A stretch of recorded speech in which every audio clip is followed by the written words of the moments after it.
Good evening. Thank you all for being here. My name is Daniel Ryan, and I'm a board member for the Phoenix Club of Nashville. And I want to thank you all for being here. This is a big event for us. It's kind of the first event of its type that we've done.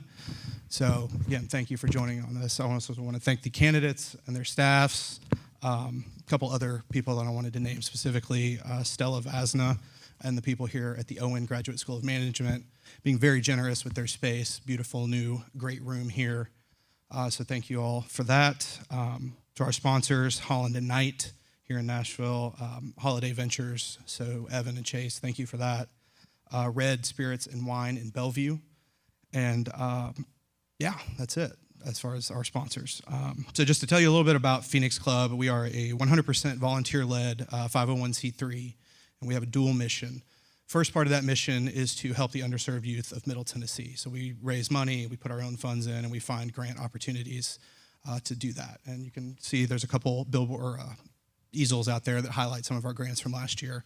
The other thing we do is leadership development, and that's what you're here doing tonight. A lot of our members are here. Hopefully some of our guests have had a chance to talk with them about that.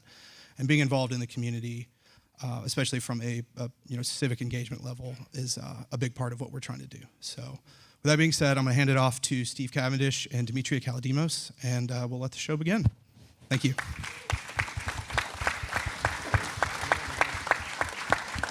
Thank you. Steve and I are the current staff of the new Nashville Banner, which is also a news nonprofit, a 501c. Thank you. I'm Demetria Kaladimos, longtime journalist and now executive producer at the Banner. I'm Steve Cavendish. I'm the editor and president of the new Banner. If you want to check out our work, go to NashvilleBanner.com. You can give us your email, and we will send stories to your inbox. And then starting June 1, we're going to roll out expanded election coverage of the mayoral, vice mayoral, and council races, which point we hope to make you completely sick of this coverage here by the time August 3rd rolls around.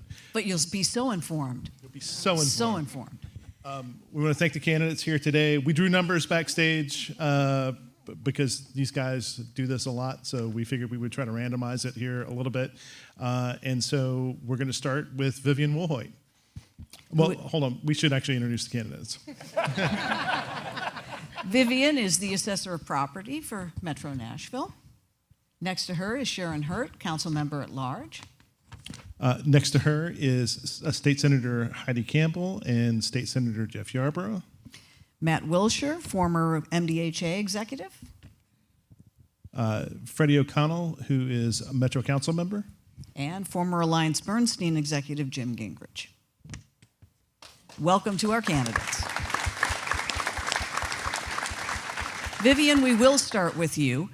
In the most recent Vanderbilt poll, 47% of Nashvillians said growth and changes have made their day-to-day life worse, a percentage that has doubled in the last 5 years. How do you plan to help Nashville manage growth in the next 4 years? Well, first, let me say thank you for having me here today, and this is an awesome opportunity. Being a graduate of Tennessee State University and degree in business administration, this is a wonderful place to be and to be connecting with others in the same field. We have to manage growth by ensuring that we don't have zonings that are going to create a lot of density. As far as having the zonings that is needed, you want to have the growth that's necessary, that's needed for every community. You have communities that are walking community, biking communities, and what have you. But when you have zonings that have resulted in large amount of density, it is important that we not continue to do that. That's one of the reasons why we have the immense growth that we have today. So in that point, I think that that's one of the major things. Talking to your neighbors about talking to the people in the community about what they want in their community is also very important. We don't have enough walking communities in Nashville, Davidson County. And in order for us to get there, we're going to have to talk with the community members that lives there of what they're looking for. It is all about connection. It is all about communication. That's how you reduce growth. That's how you manage growth. The growth has gotten out of hand here in Nashville. There's no doubt about that.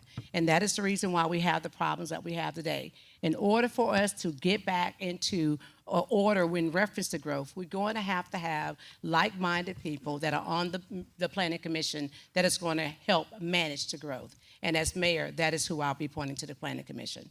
Councilmember Hurt. Thank you so very much. So growth here in Nashville has been a tale of two cities.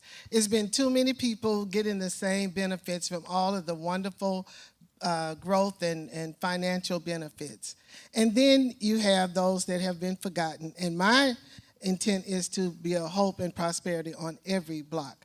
Now, I always want to go to that downtown. We all know Michael Jordan and the Chicago Bulls. Michael Jordan would hit 50, 60 points every time, right? But he never won a championship until he got Scottie Pippen in the game. Scottie Pippen is North Nashville. Dennis Rodman, East Nashville. We have Tony Kukoc in South Nashville, and my main man, Steve Kerr, in West Nashville, gonna drop the threes all day long. Now, you got to get everybody in the game, and that's when you win championships. You got to make sure that they all doing what they need to do. And who does that? Nobody but the man himself, but Phil Jackson. And I am the female Phil Jackson. Nashville needs to change. Change does not happen. Nothing will happen. Let me say that again in a different way. Change, if nothing changes, nothing changes.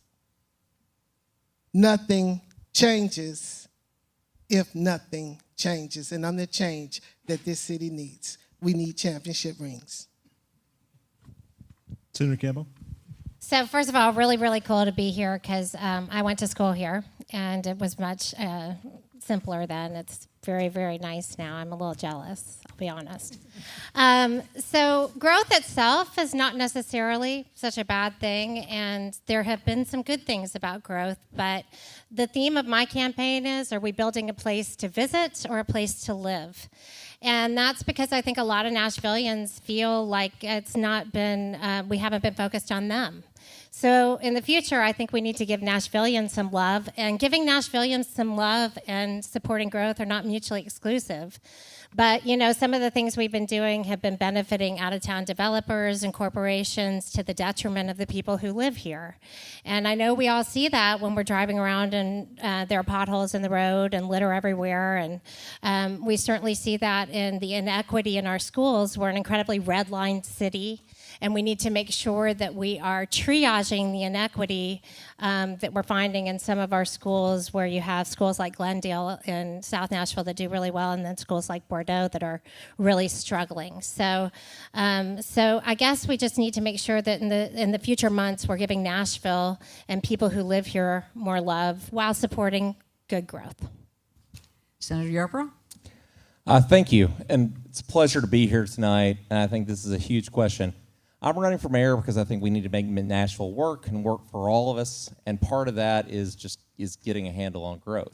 I don't think there's any question but that the growth and development of the city is growing at an exponential rate at some level, and the infrastructure, housing, and services are growing much more incrementally.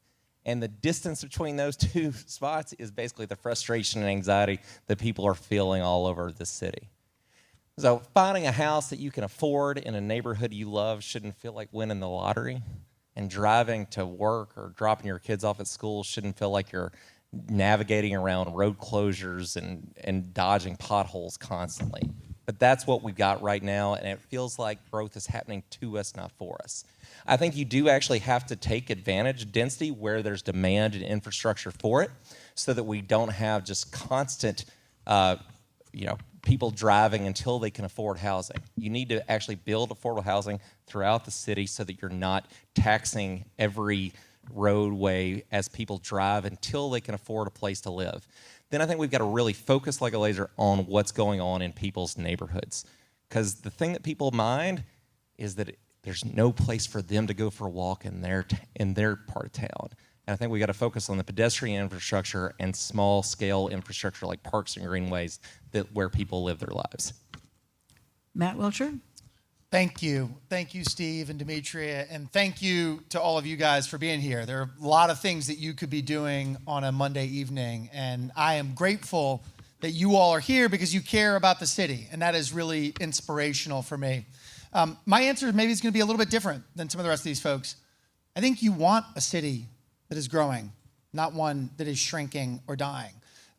It is easy to forget where Nashville was just a decade ago. Unemployment was over 8%. There were empty subdivisions. There were a lot of people who were out of work. I spent 8 years working with 3 different mayors, including one who is here, helping provide jobs for Nashvillians and making smart investments in neighborhoods that have been neglected for far too long. Now, I think a lot of the frustration that a lot of folks like me who grew up here are feeling right now is because it feels haphazard and unplanned. Nashville Next was a plan for our city. It's now 8 years old. A lot has changed since then. So I think to address the feelings that a lot of folks have about the struggles in Nashville, it's about being intentional. It's about updating Nashville Next, going out, talking to communities about what they want to see in their neighborhoods, and then implementing that. That's what's been missing over the last few years. That's what I will do as mayor. Well, my name is Freddie O'Connell. I'm running for mayor. And this is fundamentally an election about priorities and preparedness. And we just had the biggest opportunity to talk about whether or not we were going to do growth to us, with us, for us. And we elected to put $4 billion worth of investment into a city for people to visit. I said no, I voted no on a deal that should have been much better for this city. And how do I know? Because we've been building the toolkit for the executive function and the spending priorities that the mayor's office ought to have, trying to keep short-term rentals, Airbnb, from overrunning our neighborhoods, pulling hundreds of party buses off of our streets and throwing all but a few scooter companies off of our sidewalks and streets as well. That's what I've been working on Metro Council, and I'm excited to use the spending priorities and executive function of the mayor's office on us as Nashvillians. I know that from working in neighborhoods that what Nashvillians want right now is more Ville and less Vegas, and that's what I'm going to work on as mayor. Jim Gingrich. Thank you. I say to folks, if you get in your car and you don't know where you're going, you're going to burn a lot of gas and you may not like where you end up. And if you have a city which is growing in an unrestrained way and you don't have a plan to manage it, you do end up with what we have today. And you look around, it's a whole set of symptoms that stem from that. The cost of living here, infrastructure, rising crime, underfunded schools, neighborhoods that flood now that never used to, the fact that we're stuck in traffic. And it is a big deal because these are things we've been talking about for a long time. And that's why it's so upsetting when you have our political establishment that spent much of the last 2 years figuring out how to give the largest public subsidy in the history of sport to a billionaire. We can do better. But when you have leadership like that, you end up with a city, our city government today is spending 60% more per resident than it spent 10 years ago. We have more Metro workers per resident than we had 10 years ago, and we can't keep our roads in good condition. We have somehow become the pay more, get less city. I'm not like necessarily everybody else on this stage. I do come from a business background where I oversaw thousands of employees and a multi-billion-dollar budget, about the same size as Metro. And that's because I have a long career of proving time and time again that I could get things done. And that's what we need to start to do in our city.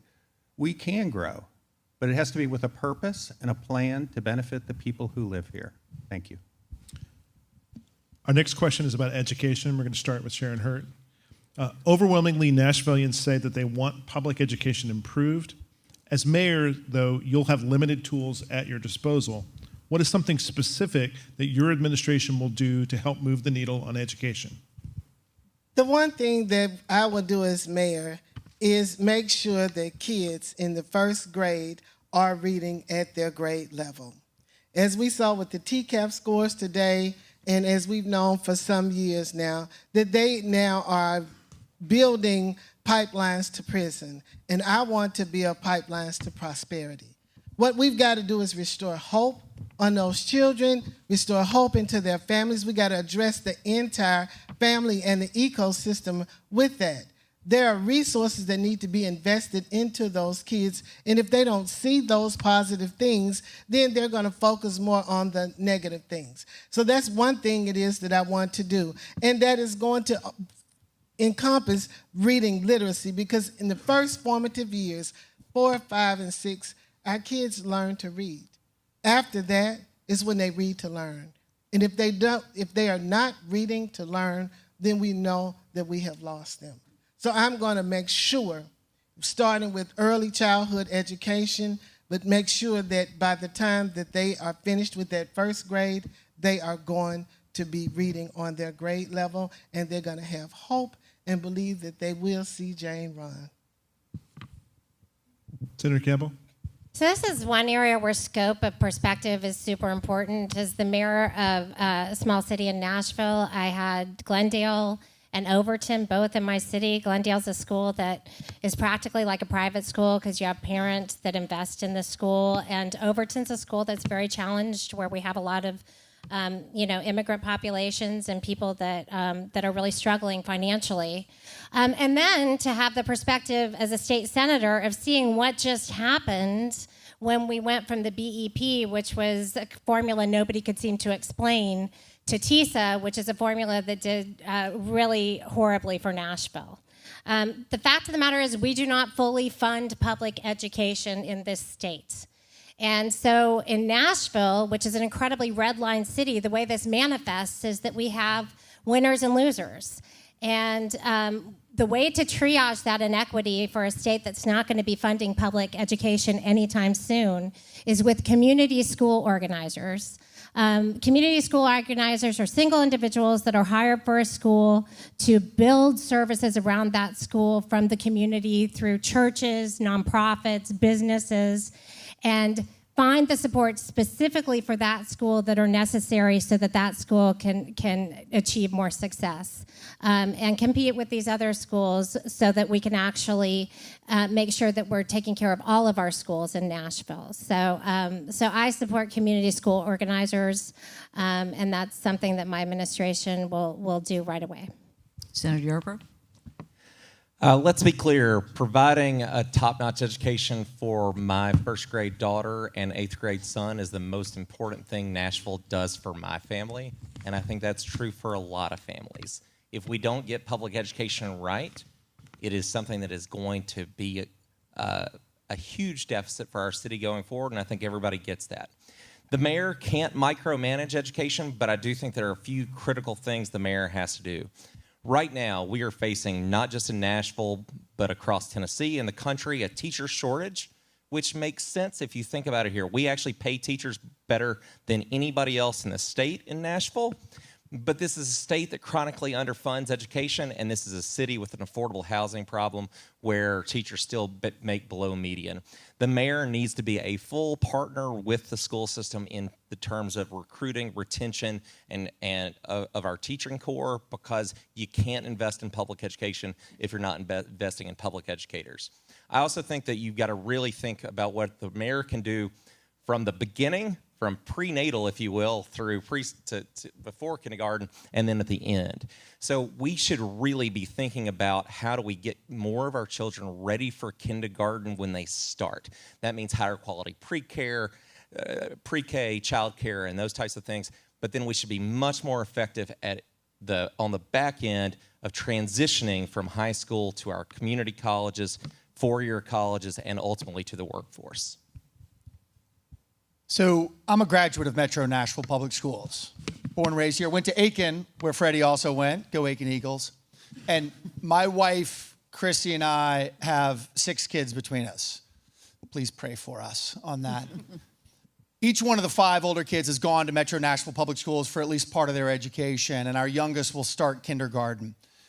That is the most important thing that we can do as a city, to level the playing field, because every single school in Nashville should be a world-class school. And that's not the case today. And that is unacceptable. Now, the question was, what's one thing specifically that you will do for public education? And the reality is, there's not one thing. There isn't one silver bullet. We didn't get here overnight. We're not going to get out of here overnight. there are 100 decisions that we should make. It's really about prioritization.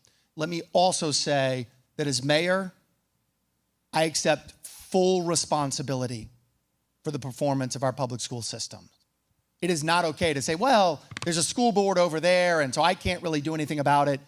As mayor, I will be responsible and accept full responsibility. And if the schools aren't improving, I accept responsibility for that.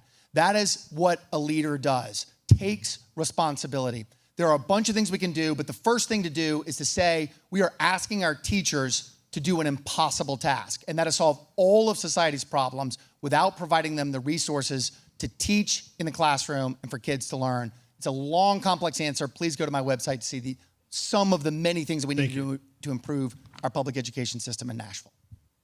This is a ready on day one question. And right now, we've got third graders across Nashville and across the state of Tennessee and their parents in a state of desperate anxiety because of third grade retention laws. Well, we're in luck here in Nashville because the United Way has worked on a brand new program, basically a reboot of the Blueprint for Early Childhood Success. It's now Raising Readers Nashville. The mayor's office can lean into that program incredibly powerfully and support that initiative to make sure that no third graders going forward suffer the same fate that third graders are experiencing right now today. Metro Schools just expanded one of the most important programs in the city, Community Achieves. If none of your families are in a Community Achieves school, let me tell you, it is one of the things that let us move Napier, one of the most challenging schools in the city, from a priority school to a reward school based on its growth, because we had somebody in the school focused on bringing resources in. Now that was paid for by one-time funding, and it's expanded this year, and we're gonna have to figure out how to keep it going because it is the pathway to long-term student success. I had to walk away from a professional opportunity a few years ago because we didn't know the secret handshake when our older daughter got into Aiken. So I'm proud to be raising second-generation Aiken Eagles, but we didn't have a guaranteed on-site aftercare seat for her. And I had to leave the office at 3 p.m. every day. It is imperative that we make choosing our public school system easier for working families. I will be working toward that goal. And on top of that, we have the earliest high school start times in the country. That is not a badge of honor. It's something the mayor's office can work with the school district to solve logistics on. I aim to do exactly that.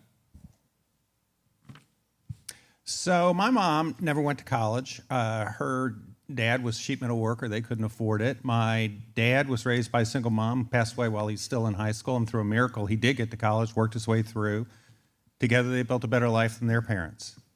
I'm a product of public schools as well. I didn't go to a magnet school. I just went to the high school, worked my way through college, and I was lucky enough to build a better life than my parents. That should be the dream of every kid in Nashville today. But for the majority, that is too often a dream and not the reality. If you were born poor in Nashville, you are more likely to remain poor than in 80% of the cities in the United States. That's wrong. Your zip code should not determine your future. For me, there is no bigger priority than investing in our kids, and that starts with education.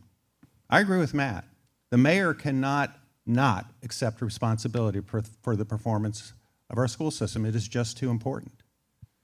I think we can do three things. At least I would. One is I'd build a comprehensive 5-year plan together with the superintendent and the board of directors, or the school board, on how we're going to improve outcomes in our schools. Then I'm committed to fund it, no matter what it costs. And 3, we're going to hold people accountable for delivering it, starting with me. Vivian? Just for starters, I'm sitting like this because I need to, okay? Listen, I was a 2-term council member, okay? And one of the things I always heard was, you can't do anything but fund the school system. You cannot micromanage. That's fact. But we can show accountability. We can request for accountability. No, I'm not going to take responsibility for our failing schools if I'm fully funding schools. I'm going to work and look for accountability with Superintendent Battle. That's her job. We have to trust her to give us the information we need in order for our schools to be successful. So I'm going to listen to Dr. Battle. I'm going to work with Dr. Battle and the school board. That is what the mayor should do. And we should listen to her when she says what needs to be provided to them for them to do a successful job. So let's start out there. Now, what about teachers? Teachers need to be paid competitively. Their staff needs to be paid competitively. That is what's missing right now. I do give this administration right now the credit for raising teachers' pay, but it's not enough. It's not enough. So that is what needs to happen. We need to competitively pay and pay every year. Don't give them a pay this year and not give them a pay raise next year. They get further down in the crab bucket. Let's make that happen. When I'm mayor, we're raising the teachers' pay every year. This next question begins with Senator Campbell. In the last 2 years, how much have you used public transportation on a monthly basis? Do you think transit is effective enough for you to just ditch your car? So no, I have not used public transportation a lot because it's really hard to use. So we have this really weird wagon system where we've got spokes that we do have bus routes on, but our lateral connectivity is pretty bad. We are very much an automobile city. We're way, way behind in transit. I served on the South Corridor Task Force and the Transit Alliance, and my big project when I was the mayor of Oak Hill was to try to get a multimodal path down Franklin Pike, and it was a big education in how you have to get buy-in from citizens first. You would have thought I was killing puppies. It was like a Williamson County School Board meeting every day. So I learned a lot. But I have to say, we need bold vision yesterday. And one thing I'd like to look at is TDOT did a study about moving Radnor Yards out to Wilson County. And what that would do is actually create freight traffic around the city so that the train lines would be available to us in the city, maybe for train routes, maybe for buses, maybe for multimodal connectivity. But as anybody who's looked at transit in Nashville knows, the opportunity costs of not doing something like that are really high because it's hard to find right-of-way, and it's really, we can't go underground because we're on solid limestone. So that, and then we have to continue to do the hard work of multimodal connectivity where you have sidewalks and bike paths that go along and just end. And we have to continue to connect those because if we can't reach the transit, we can't use it. Senator Yarborough? Thank you. So my route, if I would, on the days that I can use, is the 50 down Charlotte to the Capitol, and I probably use that once a month on average because it doesn't work for the rest of my life.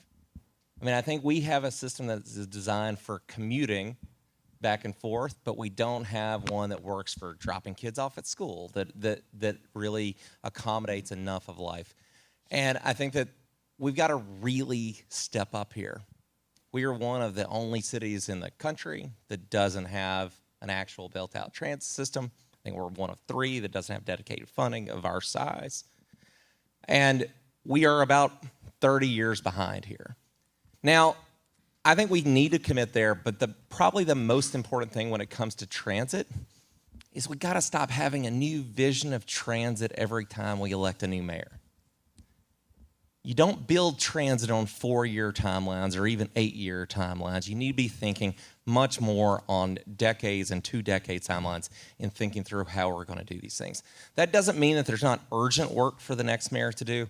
I think the mayor urgently needs to recommit to having conversations with the regional mayor's caucus to think about how to deal with transportation regionally and start making the improvements in not just how reliable and frequent service is, but how easy it can be to use your phone to plan trips, tap to touch to make it easier for people to use the system we have. So I've not used transit very often over the last year. I entered this race for mayor about a year ago. We have a very big county, and I have not used transit very often. I did use transit almost every day when I was a kid growing up. I went to Meg's for middle school, used MTA, then called MTA. Now we go almost every day. When I was going to and from school and in high school, I used it. But I think there are some significant investments that we can make in the current transit system to make it more usable for folks who live here. First, there are some operational improvements, the better bus system. We can talk more about that to improve the frequency of service along high transit ridership lines and to extend the hours of service so it works for more people. Second, I think there are some investments that we can make in transit. The first one that I would make is to invest in making sure that we have high-frequency transit along a route down Murfreesboro Pike, including from the airport to downtown. and to put affordable housing at transit stops. Now, the 55 Murfreesboro is already the highest ridership transit line, so we're well positioned to leverage federal investments by making that the first investment. That's how we start to build a more usable transit infrastructure in Nashville and to have it work for people who actually live here. So I think there are some significant investments that we can make, and I think that by over time investing, I think Jeff's right, extending this transit investment plan beyond the term of any one mayor, we can build a system that works for more people. I rode the trusty number 7 here tonight. It's easy to do. We have a transit system. It may not work for everything in your life, but you can use it. 2 quick pro tips. Visit quicktickettn.com. Get the fare app on your phone. It's easy to have when you can preload it with rides or with a day pass. And download the transit app so you can do trip planning. It's incredible. We have real-time data about every bus in the fleet. The WeGo Star, our one commuter rail line, and the commuter coaches around the county. As a former chair of the Transit Authority Board, I can tell you 2 things. We've done a transportation plan this term that sets us up for the future. It shows us a roadmap of everything from the basic transit improvements we need to make and the smart corridors we need to make with them, along with state of good repair for the rest of our infrastructure. Meanwhile, WeGo Public Transit, our transit authority, has a 3-year program of community transit centers to build and the crosstown routes that will connect them so that the expensive double V and the difficulty of using that for commuting, if you're just a working person that has a 2-hour commute, we can cut that massively. And all of that fits within the span of what is now a $3 billion city by operating capacity. However, we are 5 years past the anniversary of the failure of the transit referendum. And I will commit to you as mayor that we will restart the conversation about dedicated funding for transit so we can join the other major American cities, which we should be. We are one. It's time to pull on our big city pants and act like one. So look, transit and congestion and everything else is, again, what happens when you grow and you're not making the investments that you need to and you don't have a plan. We have studied transit multiple times. I think everybody here would agree they're frustrated that we haven't done more. I confess, like everybody else pretty much on this panel, with maybe the exception of Freddie, I have not been a big user of transit because of the issues that we have with our system.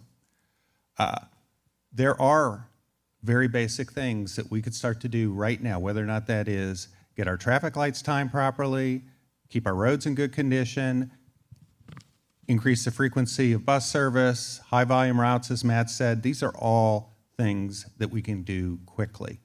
But I'd also tell you, if we're thinking about this, we have to think about pedestrian safety. You know, we had 49 deaths last year, which is unacceptable. And there's some very basic things we should be doing there, whether or not that is traffic calming, fixing dangerous intersections, and a whole host of other things. That has to be a priority too, because we need to get to the bus stop. Third thing, 90% of our population growth is a region in the last 5 years has been in the counties that surround Davidson. And when you look at who is driving downtown, at least half the time, if not more, it is somebody from outside of Davidson. So any great transit system is ultimately a regional system, and we have to get to work on making that happen too. Well, when I think about mass transit, I had to laugh because I haven't been on the bus lately, okay? But before I started this race, I said, I got to go and have me a drink, okay? And I took an Uber. That was my mass transit for the moment. But my point is, there's no economic parity in Davidson County for me to take the bus conveniently. He was able to jump on the bus and go wherever he wanted to go and get here, and he'll be able to get back home before it's dark. I live in Southeast Davidson. I'm gonna have to go from here to the downtown hub. I have to wait a mighty number of hours to get there, and my husband will be looking for me, okay? We have to close the gap on the economic parity for neighborhoods that are situated under the same tax rate. In Southeast Davidson, we pay the urban service district rate. They pay the urban service district rate too, but I don't have the same services that they have. So how can I take advantage of mass transit buses? I think bus service should be free. We can go there. It's already been accomplished in other cities. And that way, maybe I won't mind walking a long way and waiting a couple hours downtown to take a free ride somewhere in my beloved city. If I'm mayor, we're going to close the gap on economic parity in the neighborhoods situated in the same tax districts. Sharon? I'm going to go back to the education question because I think this is impressive. I went to school for 12 years and did not miss a day. Thank you. Okay, as far as the transportation is concerned, I'm a very pragmatic, common sense kind of person. I think we do have to have multimodal transit, but no more scooters. No more scooters. I believe that, as it said, we've got a lot of people that are coming from outside. I think we need to have that HOV lane, use it, regulate it, and just let it be used by those individuals who are coming from out of town. Everybody else stay in the other 3 lanes. I think we also need to have flex schedules. My kids, I had 2 kids went to magnet schools, and I live in Bellevue, and the buses come out there, and there's about 3 people on a bus. I think if we took 4 or 5 buses and put them and send them all around the city, put the magnet school students on those buses, we would eliminate hundreds of cars being on the street. Now, when I got disgusted with what was going on, not necessarily for me, and I rode the bus twice this year, but I rode it from my office, not from Bellevue. I created my own jump shuttle to make sure that the older people in the community had an opportunity to get to the grocery store, get to their doctor's appointments, and do the things that they wanted and needed to do. Question 4 is about stadiums. We'll start with Senator Yarborough. As a city, we've been all over the map on stadiums. We completely covered the cost of Nissan Stadium and First Horizon Park, the home of the Sounds. Jodis Park was built largely by Nashville SC, with the city providing land and infrastructure. The new Titan Stadium will be built with more than $800 million in revenue bonds from the city. Metro currently has $30 million in its capital improvement budget for practice facilities for either a women's soccer or WNBA team, if we can attract one. Nashville is currently high on the list for potential Major League Baseball expansion, according to published reports. How would your administration approach a big-ticket sports franchise, and what kind of parameters would you have for the city's participation in a deal? Well, that's a small question, Steve. I like it. I mean, so I think you're really talking about a lot of different issues there, and I think we should be thinking about all of these things as they come. I don't think that you should have a just instinctual response about this. I think we should be very careful about any time that we're investing taxpayer dollars into public projects like stadiums. But I also think you got to recognize there are a lot of people who have said up here, "Oh, I was against using any public dollars for the Titan Stadium," when that's just not true. They were for using a different set of public dollars on a different stadium project. My priority when this came before me in the legislature has been to push those dollars off of property taxes that every one of you is paying and push those dollars onto the tourists that are using our hotels, the economic development, so that we're pushing that to where it should belong and safeguarding our property tax dollars for schools. I think that was a right decision, and I think that's what we should have done. I think that we don't need to be leading the charge into more stadium business right now in Nashville until we start paying a lot more attention to the Little League fields in our neighborhoods. I think that we have about reached where our appetite should be, but I think that that's the priority that we need to have right now in the city. The approach that I would take to stadiums and any future deals would be the same approach that I've taken to each one of the opportunities that I looked at, both as the Director of Economic and Community Development and working on affordable housing at MDHA. And that is Nashville better off or worse off when we're looking at this transaction?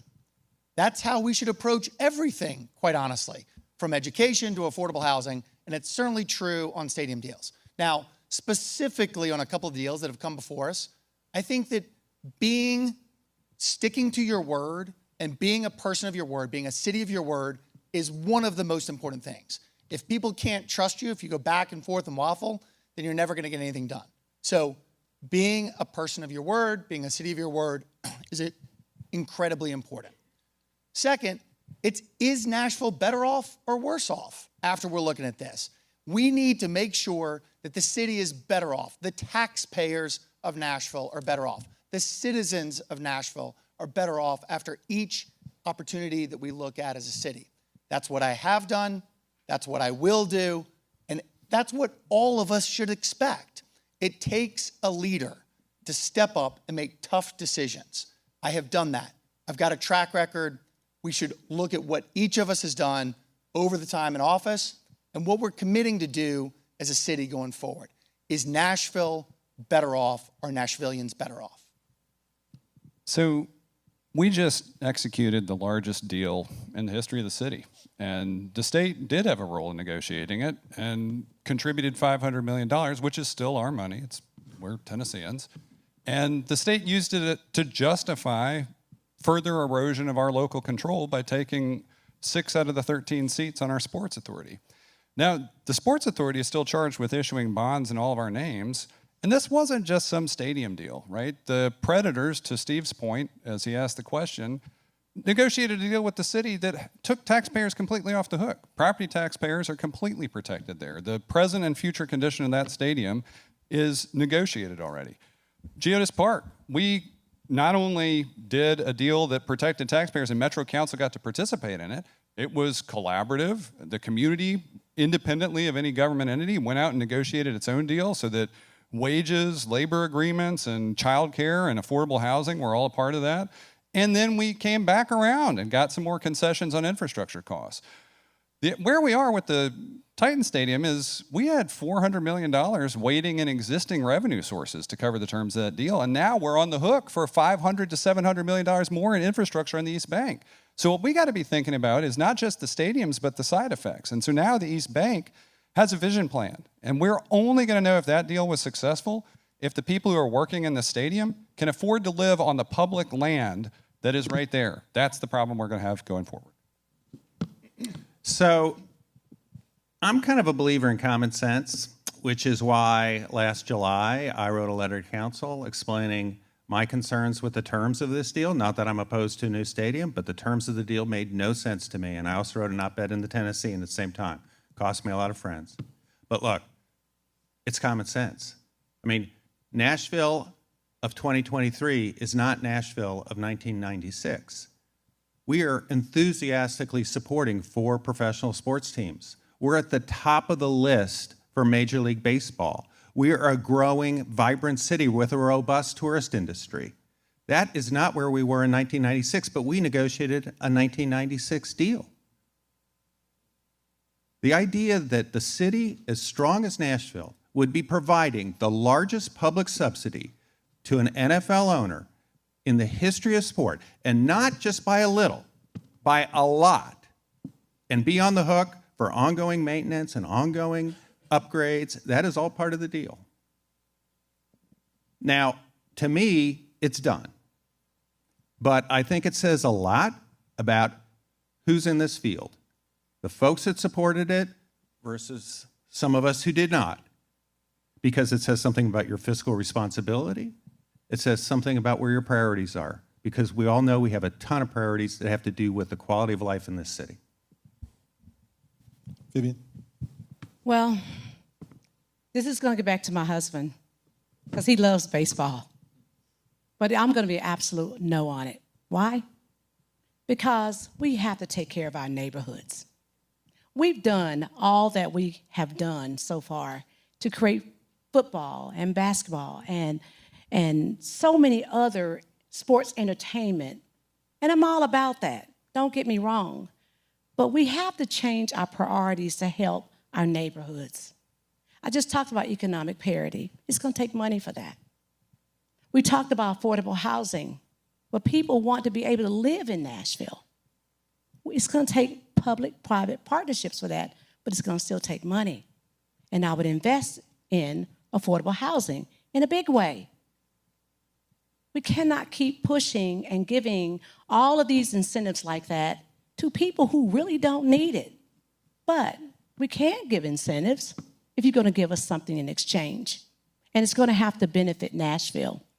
It's going to have to benefit the people, you, our neighborhoods, because we're taking on the extra, whether it's increased traffic, whether it's more in crowded schools, more cars on the road, we're taking that on.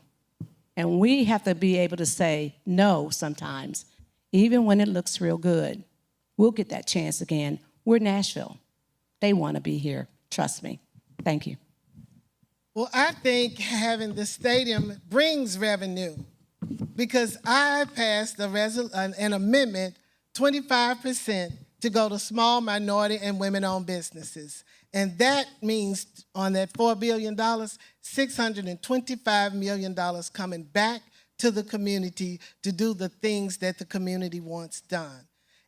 You have to spend money to make money. That's common sense. And you got to spend good money. The deal that we had was not a good deal, and this is a much better deal than what we had, particularly for Tennessee State University, because they were paying before, and now they will not have to pay. This is an opportunity to create jobs, an opportunity to provide some housing. All of the things that we're talking about doing, I believe that the stadium deal and the money that's going to come from it will give us that opportunity. 4 of the last 5 budget and finance chairs voted in favor of the stadium. So we talk about the East Bank development. If you also add that number of 25% on that $20 billion development, all of that money is going to come back for us to be able to do the things that this city needs to build our infrastructure, take care of our schools, and provide the affordable and attainable housing that we need. It's a classic dynamic in politics that we have to say the people who are doing things are bad and we're going to make it better. The fact of the matter is, when you come in as a mayor, what you need to do is deal with the decision that's been made and get the best possible deal going forward for the people that you represent. This decision for this particular stadium has been made. I certainly would like to see some more investment in the arts. TPAC is going to be moving, and I think that it would be great if we had a good theater downtown since we're doing this. Since there is a plan to put light rail in, it'd be great to have the bachelorettes come in and the bachelorettes go back out to the airport. I served in St. Paul on the light rail commission and the district when we were planning light rail, and I do think that that would be a huge game changer for Nashville. So, I mean, our job is not to litigate the decisions that have been made, but to make sure that we're getting the best possible deal for Nashville going forward. And each decision about future things should be made on its own merits. But, you know, vilifying these decisions is really not worthwhile. All right, this next round will begin with Matt Wilshire. So let's talk about housing and affordability, shall we? By almost any metric, Nashville rents have exploded in the last few years. One estimate from a national home marketing firm showed that Nashville rents increased more than 30% just between the summer of 2021 and 2022. The median rent in Nashville in March was $2,117. This affects much of the workforce in our city, including almost all of the services industry. What is something that you can do to address the cost of housing for non-owners? This is something that I've actually worked on. When you are looking at housing, the whole issue comes down, as it does for all of these issues, to supply and demand. There has been far more demand for housing in Nashville than there has been supply created. But I have actually been working at the Housing Authority over the last several years to create more housing for Nashvillians, both owners and renters. That's what we have to do as Nashville. Someone needs to step up and take executive leadership to make this system work for people in Nashville. It starts by thinking, as it did on the stadium question, about how can Nashvillians be better by the decisions that I make as the executive. That's something that I've done. I did it in economic development, I did it in affordable housing, and I will continue to do that as mayor. Focus on how we can take the great assets of this city, and we have many, and use them to make sure that Nashvillians are actually better off. Now, we've got a lot of things going for us in this city, but we've got to work every day harder than we did the day before to make sure that our neighbors are actually benefiting from that. We'll do that in safety, we'll do that in security, and we will absolutely do it in affordable housing. I think that as we focus, we can make a lot of stuff better in this city. Transit is affordable housing policy. And the reason I have the secret knowledge of how easy it was to get here using transit tonight is because I learned years ago by being car-free in Nashville, which was my pathway to home ownership. It's also a pathway to lowering your cost of living if you are renting. Building a better transit system gives more people the opportunity that I had when I bought my house. It was a great way for me to save cost when I was a renter, before I became a homeowner. I was using transit all the time at that point. So transit is affordable housing policy. I will make sure that we keep those two items connected because the rest of it also matters. We have two primary costs of living. It is our raw cost of housing, utilities, et cetera, and transportation. We can drive this one down quickly in 3 years. On the other, I was astonished just a couple months ago to be in a state presentation that was an amazing categorization of all of the state land, buildings, the operating and capital capacity, the workforce potential. I turned around to Metro Public Property and said, do we have this? Nope. And so I and a couple other council members made sure that we do now. And this is really important because that is the land we can use to develop for affordable housing.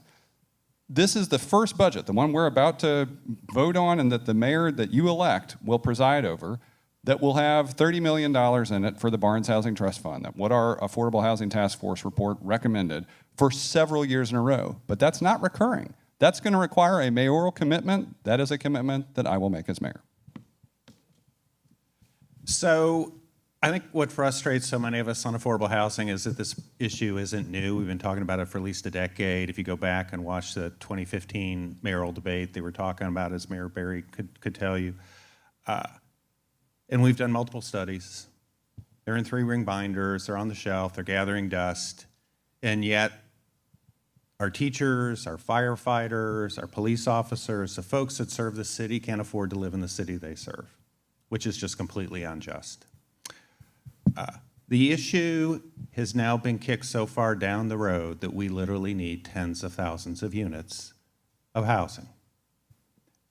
And it affects many other things as well. We talked about where people are living. They're not living in Davidson County. That's, in many cases, an affordability issue.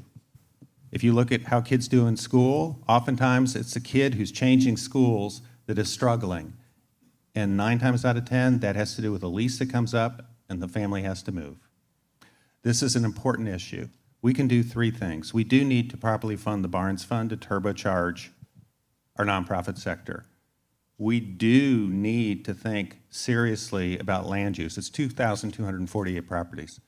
And we have to make the city easier for private developers because this issue is literally billions of dollars. We should not be one of the most difficult cities to build affordable housing in if you're a private developer. And we can be much more creative about the financial incentives we use to do so. So it's going to take public-private partnerships to make affordable housing to happen. That's the way it's always been.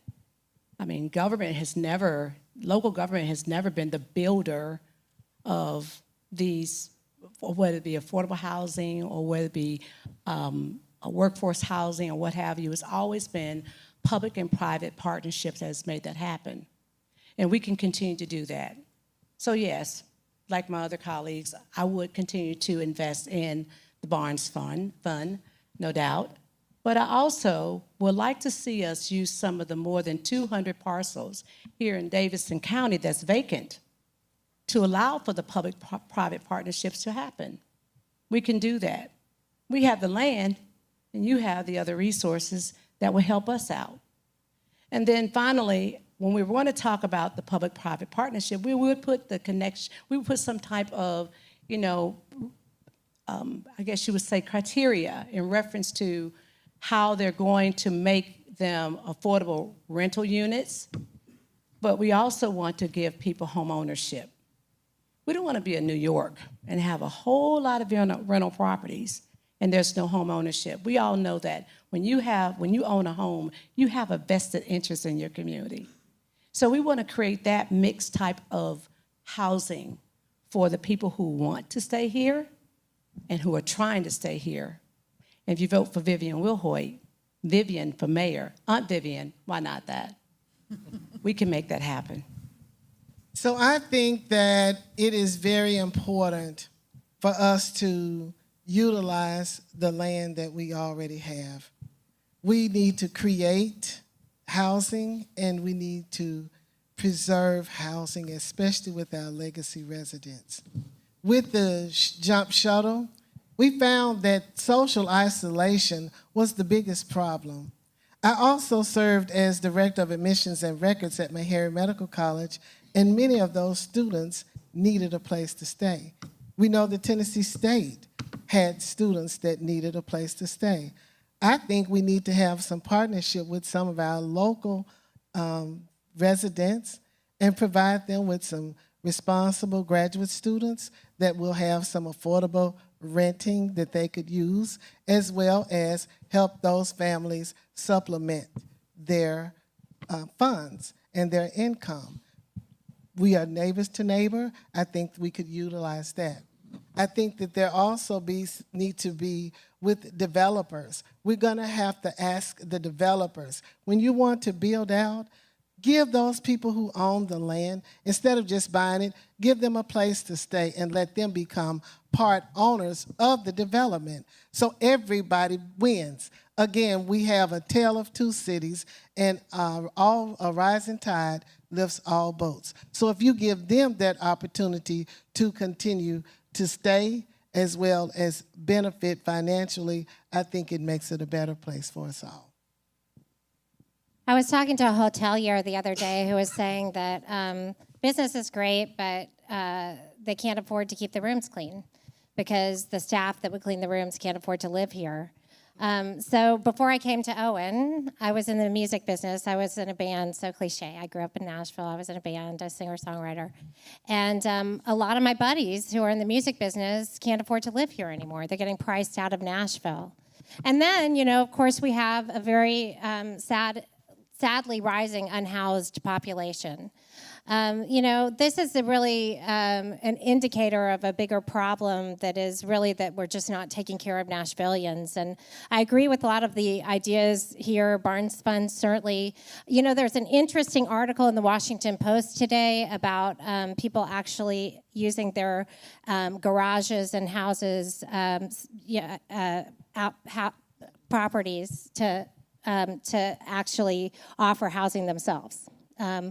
There are creative ways that we can look at doing this beyond what we've been talking about here. And I think it is not an executive position that the mayor has where the mayor is always making the decisions, but that we need to actually utilize the nonprofits' perspective and the people that already know how to do these things. And I think the mayor's office should serve as a venture catalyst, not a venture capitalist, but a venture catalyst to connect opportunity with need. And there are a lot of people that are already doing this work. The next mayor of Nashville has to make this a citywide priority. In the legislature, I helped author the legislation that allows Metro to invest in the Barnes Fund and appropriate dollars to acquire properties to build affordable housing. And that's all well and good. But at the end of the day, we are adding units not quite as fast as we're losing affordable units. We're nibbling around the edges of a problem that is growing harder and harder. And it's not just one that makes us, that doesn't live up to our values where people are priced out. It is an economic imperative for the city, from our tourism sector to almost any employer you're talking to. We've got to be able to house more people in our city affordably. Making it a citywide priority first, you got to preserve more housing. We have affordable housing that goes off the market all the time through the cycling through federal programs. We also need to be making sure that we're working with elderly on property tax freezes to better allocate that and keep the affordable housing we got. Second, we got to better utilize these Barnes funds and our public properties to bring bring the private sector off the sidelines and really be part of this. And I think finally, you got to make sure that we're cleaning up and speeding up the zoning, permitting, and codes process to ensure that you can make money by building affordable housing. Because if you're not bringing the private sector into solving this problem, you're not going to solve this problem in Nashville. We're running near the end of our time here. We want to give each candidate a chance to take a minute to give us kind of a closing statement and your pitch for why you should be the next Nashville mayor. We'll begin with Freddie O'Connell. All right, let me grab my phone and I'll show you the video of the closing statement I gave at our forum earlier today. No, my name is Freddie O'Connell and I'm running to be your mayor. I grew up here. I love Nashville. I've been working for 20 years as a neighborhood leader, nonprofit leader, civic board member, and now Metro Council member on this project. And it's why you should know about me that I'm prepared on day one and have the right priorities. When Nashvillians are in need, I don't just send a letter, I show up. When the city announced a few years ago that they couldn't pick up recycling, I got a truck, worked with neighbors, did it myself. And we went beyond that. We actually had opportunities to scale that program, but we were missing a key ingredient. We're missing leadership. And now I know that we need more housing, not just hotels. We need more transportation options, not just more traffic. We need record investments in great schools, more sidewalks in communities, and safety, not stadiums. And that is why I'm running. I keep hearing from people, including tonight, that they are thinking about leaving, and I want you to stay. My name is Freddie O'Connell. I'd love to be your mayor. Thank you. Nashville is such a great city, but by a 2-to-1 margin, people are saying Nashville's going in the wrong direction. And that's because they're feeling the effects of this growth when we don't have a plan, and they translates into their quality of life. We have now kicked the can on this issue for much too long. We need to start to get things done. You know, when I was a kid, I didn't get paid when I told them how long the grass was. I only got paid when I mowed the lawn. And we need to start to get things done. The same thing applied in my business career. You know, I oversaw something not that different from the size of Metro. And the issue, as Freddie said, if we don't know the property we owned, that is just one example of how we have to get Metro to work better. So I oversaw something about that size, and I got to that position because time and again, I got things done. And that's what I'm going to do for Metro. I'm Vivian Wilhoit, and I ask you for your vote for Mayor of Nashville, Davidson County. Presently, I'm your assessor of property of Nashville, Davidson County, and I came here from Gulfport, Mississippi. Are there any Mississippians in the house? All right. So I came here from Gulfport, Mississippi. Well, you know what? We love Nashville. That's why we're here. Nashville gave me my start. Nashville gave me my husband. And Nashville gave me my two beautiful, my handsome boys and my two dogs, Bella and Teddy. I want to take Nashville now to the next level. It's going to take that type of energy. I'm about stronger neighborhoods and stronger businesses. But stronger businesses, we're talking about small businesses, giving them a leg up and a hand up to also be able to compete. We have not been focusing on that. We need to focus on that. We all have talked about investing in affordable housing, investing in public safety, investing in education. It's all about the same. But we need someone that has that energy and can start it from day one.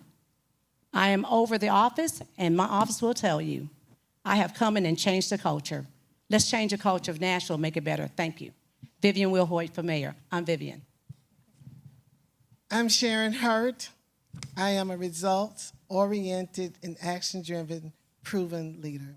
Nashville has a tale of two cities, and I want to restore hope and prosperity on every block, in every community, and not leave one community behind. I have worked in the trenches and fought for the underserved communities. And I live that duality every day. I live in Bellevue, but I work in North Nashville. Graduated from Tennessee State and also Belmont, where I received my master's degree. I have the winning combination. I live it. I know it. I have worked for it for 25 years with small minority businesses. 45 years total with the time that I worked at Mayoral with the underserved community and population there. I have transformed communities, transformed nonprofit organizations, and I have transformed people along the way. If nothing changes, nothing changes, and I am the change that Nashville needs. Sharon Hurt, vote for, be alert, vote for Hurt. My website is sharonfornashville.com. Thank you. So you see, we all kind of see the issues similarly. There are some differences. What is different? Why me? Because this is not just a municipal situation. We're in the midst of what I would call a hostile takeover from our state right now. As somebody who serves up in the state legislature, I can tell you that the state is very interested in taking over Nashville. We need somebody who has the relationships, the experience, and the understanding to navigate that. And then as a mayor, I have a deep understanding of Nashville and serving on the Greater Nashville Regional Council. I have worked with mayors across the region, and I think that we need a team builder and somebody who's able to calm things down and bring adults to the table so that we can have conversations about how we can make the world a better place for everyone moving forward. Heidi Campbell, voteheidicampbell.com. My cell phone, 615-438-6338. In September, we're going to be electing our 5th mayor in 9 years. And it feels like we're going to be electing our 5th mayor in 9 years. This is a time when our city is at a high-stakes moment. We need to have leadership, and leadership that you can trust. For the last 9 years, people have seen me doing the work of the city in the state legislature. I have found common ground, passed over 80 pieces of legislation that have written to advance issues like regulating the downtown party buses, taxing tourists to pay for the cleanup and safety downtown, tools for affordable housing, dedicated funding for transit, improved funding for public schools. Those are things that we matter, and I've done that work in the relative dysfunctional hellscape of the Tennessee General Assembly. Think about what you can do when you actually have an agenda that's set by the good guys and the people of Nashville who are focused on the future. We can come together as a city and start solving the problems that we're facing right now. Thank you, guys. Thank you for hanging with us tonight. Thank you for the great things that you have done. Thank you for the investments you've made in this city. Thank you. My name is Matt Wilshire. I'm asking for your vote. I'm asking for your investment. I'm asking for you to believe in Nashville. I have done the work over the last several years to make our city better, and I will continue to do that as your mayor. My name's Matt Wilshire. I'm asking for you to believe in us. I'm asking for you to believe in you. I'm asking for you to believe in education. I'm asking for you to believe in what we can do as a city. My name's Matt Wilshire. I'm asking you for your vote. Thank you. And thank you to all of our candidates. I'd like to also thank our sponsors. They're up there on the board. Owen and Vanderbilt for this beautiful location tonight, and the Phoenix Club for helping us organize. Everyone, drive safely, have a good evening, and please vote.